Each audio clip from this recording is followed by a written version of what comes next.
If I were a rich man, all day long I'd sing a little song.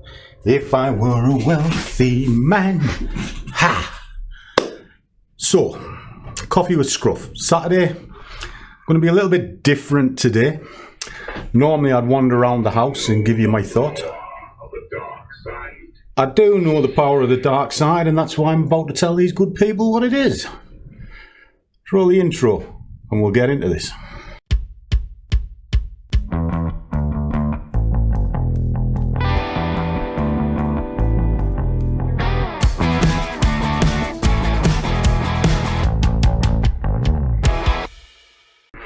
And a warm welcome to one and all. This windy, wild it's not Friday, is it?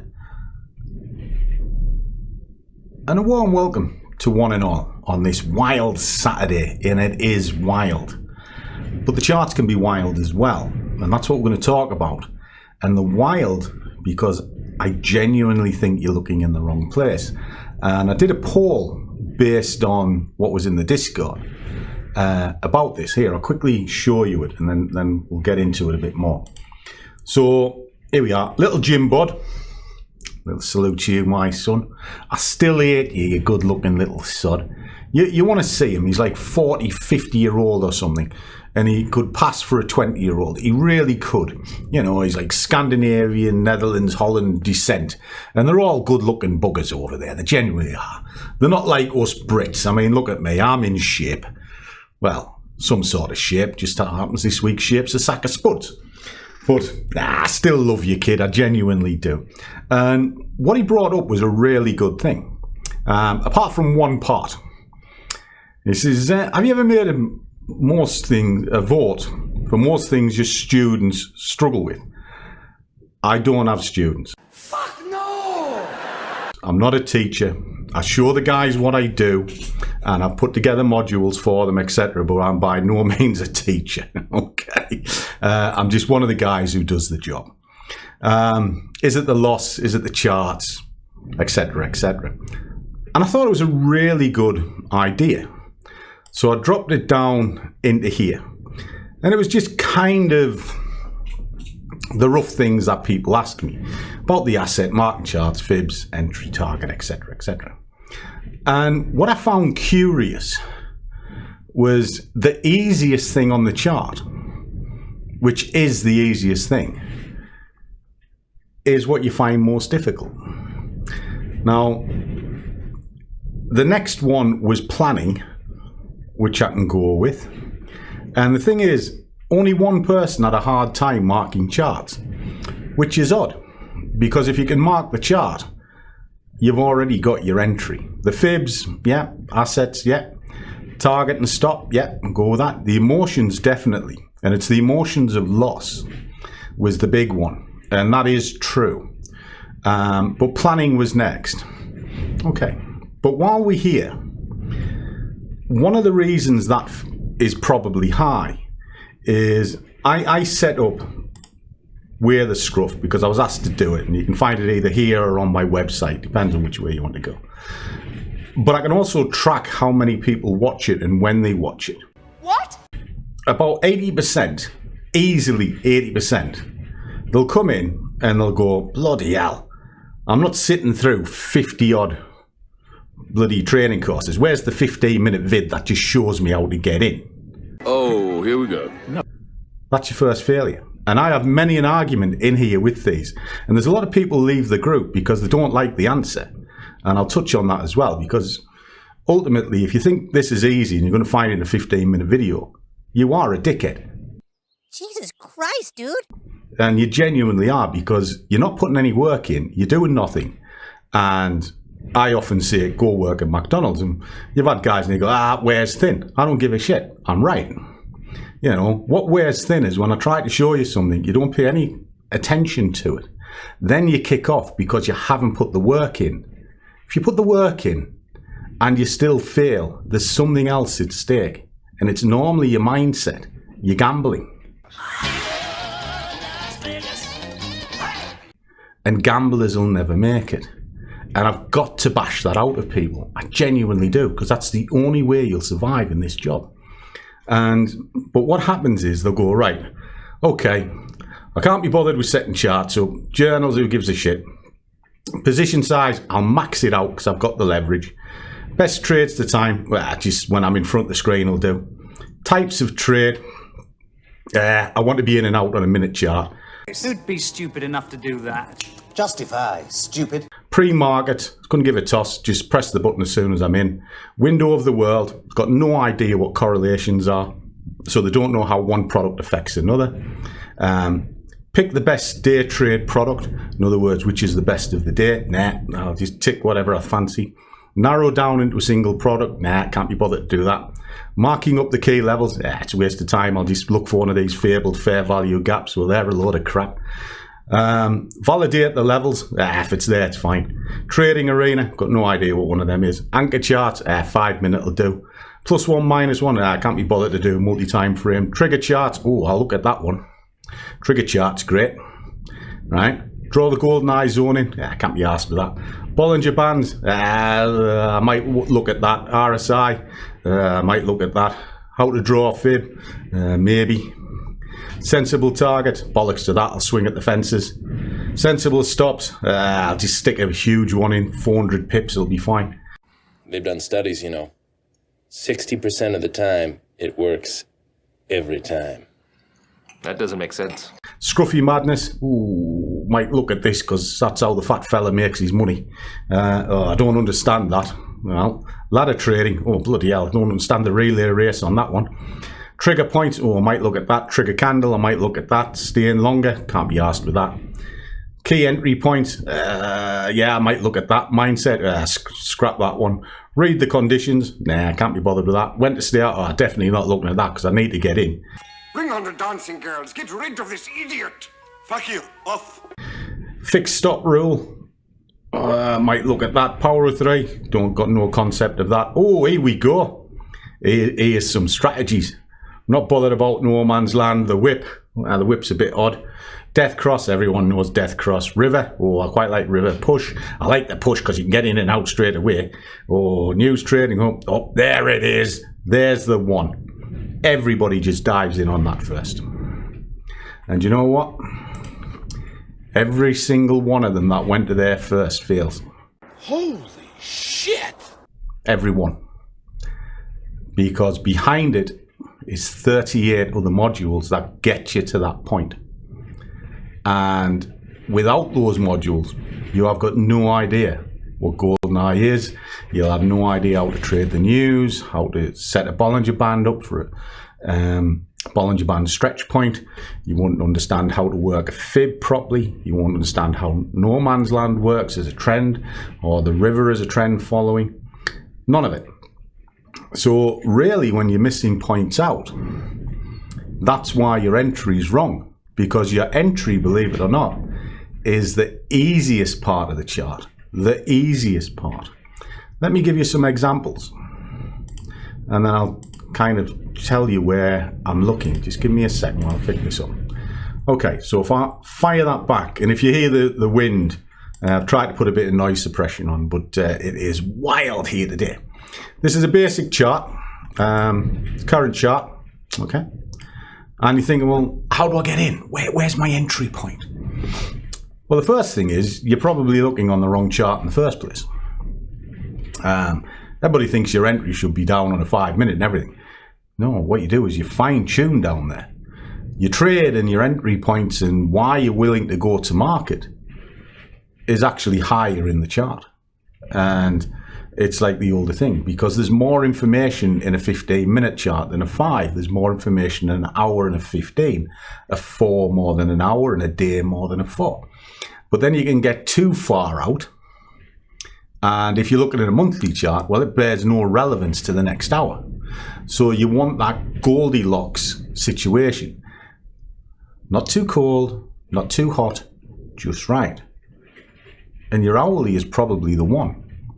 Because it's slow enough that you can trade it, but it's fast enough, or I'll rephrase that, sorry. It's slow enough you can see the trade, but it's fast enough that you can trade it.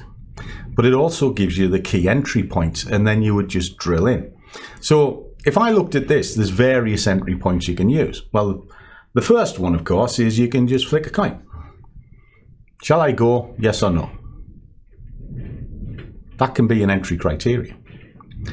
The next one is, okay, what about a level break? Well, there's a level break there. Comes down, broke the level, carried on to a sell. Brilliant. Right, there's also a level break retest. Breaks the level, goes back round, retests it, then you enter, and away you go. So there's 2 entry criteria. There's a fib bounce. There's a fib bounce, comes off a pin bar, bing bong, buff, there. So there's a multitude just looking at that section there, right? Now, what else could you do? Oh, but what about indicators? Can I use indicators, big fella? Because I love an indicator. Okay. Well, the mind's an amazing organ. I've got an amazing organ. It's capable of far more than you'd imagine. Right again. Well, yeah, indicators are pretty good, but you've got to remember they're lagging. So if they're going to lag, you need a crossover of multiples, and that's kind of what my bias tool does. But can you use them for entries? Well, okay. Well, let's have a look at some basic indicators. So what's the first one that we come along? Well, you've got an awesome oscillator. Right. As soon as it crosses, turns a different color, in you go. There's a cross, turned red, sell it. There's your sell. So there's an awesome oscillator. What else have we got? A Bollinger Band. Bollinger Band, okay. What you're looking for is an outward stretch. Prices come to the outside, doesn't like to be there very long. You wait for the candle to close back inside the Bollinger Band, place your order underneath it, and then away you go. Simple stuff. Combine that with a level, there's a strong sell. Okay, there's an entry point. What's the next one? Well, you've got moving averages. So we'll take this off and we'll have a little look at a moving average. So let's go to moving average. So there's a singular moving average, which is it happens to be a 20. Okay, it's a key moving average. And for those who don't know how to read a moving average fully, if you want to find directions and everything, everybody talks about the Fable 200, but they don't actually know where it comes from. It's actually based on a daily chart. There are approximately 200 working days if you strip out the faith holidays and weekends, etc. So that gives you your 200 moving average. The 100 is the 6 monthly corporate review. Then you have quarterly reviews, which is the 50, and this is what businesses look at. They want to see how a company is performing or how a particular money surge is working. So they'll look at it quarterly. There's approximately 20 working days in a month, the 20. Then you go down to 5. There's 5 working days in a working week. And then you have the wild card, which is 8, because there's roughly 8 working hours in a day. And across them, that's where they come from. It's why everybody looks at them. So they're kind of self-fulfilling as well. You can also get an idea of trend, because if the last 20 candles is moving up, and then it suddenly crosses over, is there a change in sentiment? It's kind of what you use them for. So you can have a singular moving average, and you go, right, well, there's my moving average. This is the area we're looking at. It's broke through. Okay, it's now below that moving average. I'm just going to sell it. Can I confirm it? Yes, you can. You just put on a fast one. So now the cross is here. So you wait for that. So the singular moving average cross, you would have got in on this candle. On a secondary one, it would have been below here. Depends on what you want. It's lagging, and it's why you fall into what's called whipsaw. All right, so there's moving averages. What else can we use? Let's see. Let's work our way down through here a little bit. The directional movement, or ADX. Now, the ADX is quite a good one. What you need on this, though, you need a line, and you put that on either a 15 or a 20. So you can just put a little box here, make that a big thick line through it. There we go. And the way you read an ADX is, you've got a red and a green line. If the red is above, that means the sellers are in control. If the green is above, then the buyers are in control, and the black line, which is the strength line or the ADX line, you wait to see if a trend is in that direction, and it needs to come from a low moving up into a high, showing the build of the trend. And what you have here is, right, okay, the reds are in control, there's the cross point there, you look to sell it on the base of this candle, and then there's your sell. All right, so there's an ADX line. Okay, what else have we got? Things that are what everybody would see. Okay, this one's a bit wild, so we'll just change the colors a little bit. So we'll just drop that in. So what we have here is what's called an Ichimoku cloud. Now it is in bits, so what we're going to do is we're going to take these off, and we're just going to use the cloud for a second. Now this is what's called the cloud, and you have what's called a Kumo twist, which is where the cloud twists round. Now what you can do is change the colors on these so that you can spot a difference between the two. There you go. So you can see the twists or changes of direction, and what you do is you either trade the break to the downside or the break to the upside. So here, candle broke through there, you would sell it off. There, you would buy it up. How else does it work? Well, it has what's called the Kinjin and the Tenkan. These, again, they are a moving average base, so there is a cross point here. You wait for the break of the cloud, and then it is up because of you are trading the cross. And then you have the Kichu, I think that's how it's pronounced.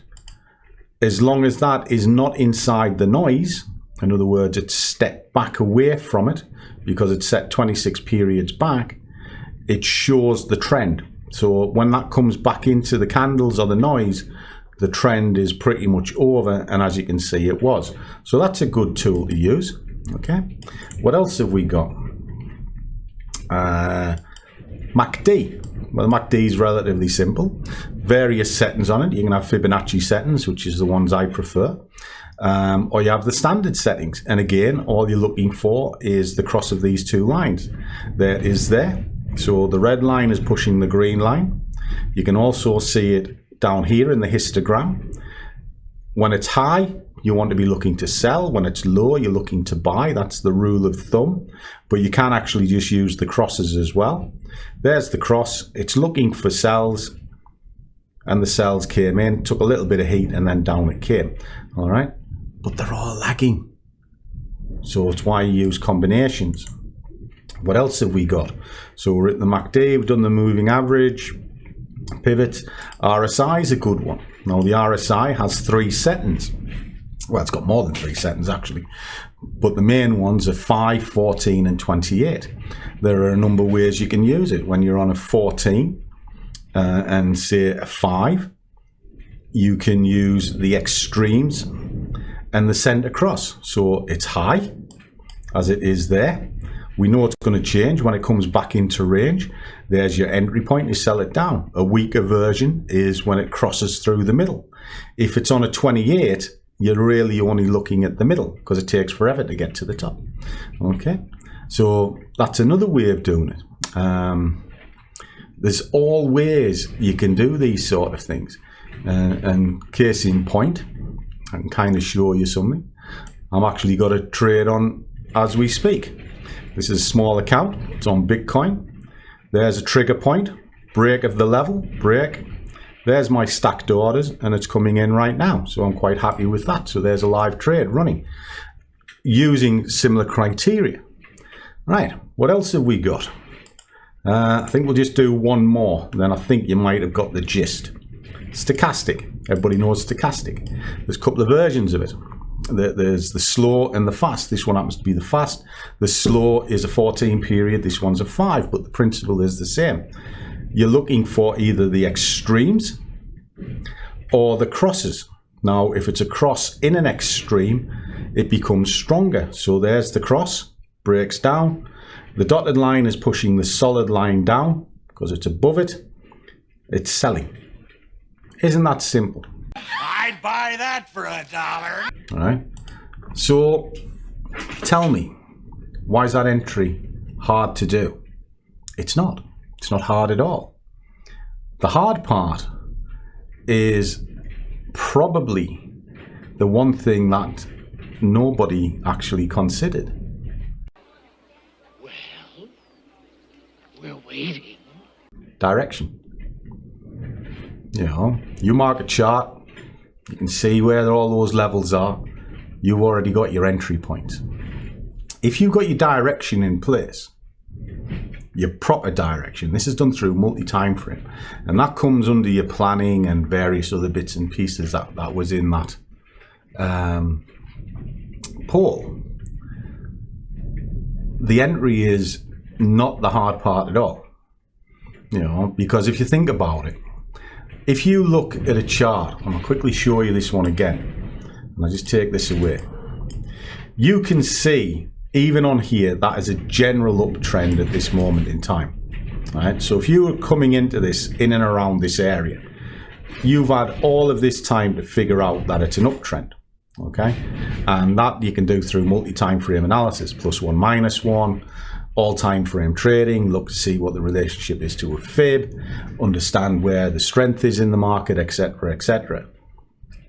If you know that's up, the first thing is you're only looking to buy this thing.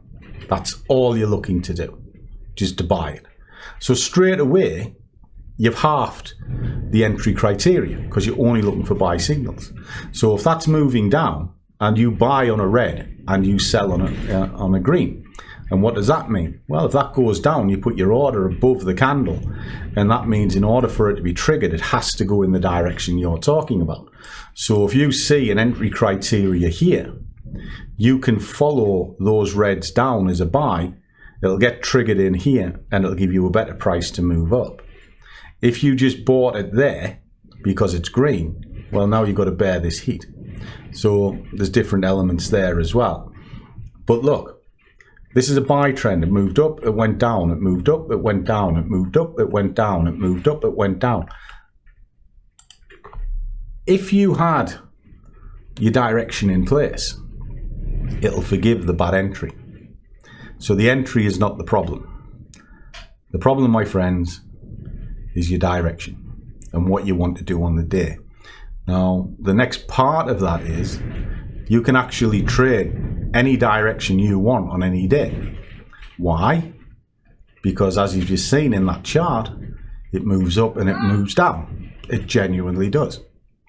So from there, what you have to do is understand what you want to do. Don't want to buy it, don't want to sell it. If I'm going with the general trend, you now look at targeting. Can I put a bigger target in? Yes or no? If I'm going against the general trend because I just want a quick scalp, I have to downgrade the target. My stop has one job: protect the account. That's it. No other part of it. I don't subscribe to risk reward or anything like that. I do ROI, return on investment. You read any professional book, there's one right here, and it explains it fully in there about the way people that actually make money think. They're not going for this bollocks of, I'll do 5 pips to get 10. That's not even in the equation. They're solely focused on the job because they also think of it this way. They don't go for this crap of, oh, well, if I only win 3 trades but I've got a massive RR, I'll be profitable. Well, if that's the case, we all will be. But you're not. And that poll has just proved it. Because you're looking for... It's the Holy Grail. But maybe you're looking in the wrong place. I am so lost. Trading is a job, professional career, and it has to be treated as such. You know, you rock up to be an airline pilot, you don't sit in the cockpit first day and start pressing a few buttons. You need to know a lot about aviation before you do that. This job is no different. You will not be a trader off a 15-minute video. And many people, and they'll probably contact me and they'll drop it in the comments and they'll tell you. I often tell them, do not come into this if you think that. And they say, oh, can I join your group? Which level's best? Blah, blah, blah. And I tell them the way it is. But I always say, if you're coming in looking for a magic pill, you're going to be disappointed. Because there isn't one in this job. Everybody can be a trader. Truly can. The steps to be a trader, they might be long to understand and learn, but if you're willing to put 6 months to a year into it, you'll probably find you'll do very well. But if you miss parts out, you'll spin wheels for years and you'll get nowhere. And the one part that you want to pay attention to, it's not the entry, it's not the direction, it's the homework and planning. And I do a lot of it. And the guys in my squad that I sort of work alongside, and I say work alongside because I'm not a teacher, I'm just there as one of the guys. Now they either like me or they don't as one of the crew. Doesn't really faze me one way or the other. But the ones who don't like me are the ones who fail and get told, go back to module 1, start and work your way through. They don't like it because they want a magic pill. And it's that simple. So if you want to be a trader, go to Baby Pips. There's an educational course there. It is free. Go through it 3-4 times. Then pick a chart that you like and understand it. Understand direction, wave patterns, things like that. Then start looking for entries. Don't come into the chart looking for the entry first, because you'll always fail. Hope that makes sense on this cold day. So I'm going to enjoy my coffee. Do drop in the comments. If you want me to talk about something, drop it in the comments. I'll put it to a poll and I'll discuss it. But if you really want to see what I do, come along to the squad. We'll make you very welcome. We have a jolly old time there. I was asked today, do they make money? Yeah, a lot of them do.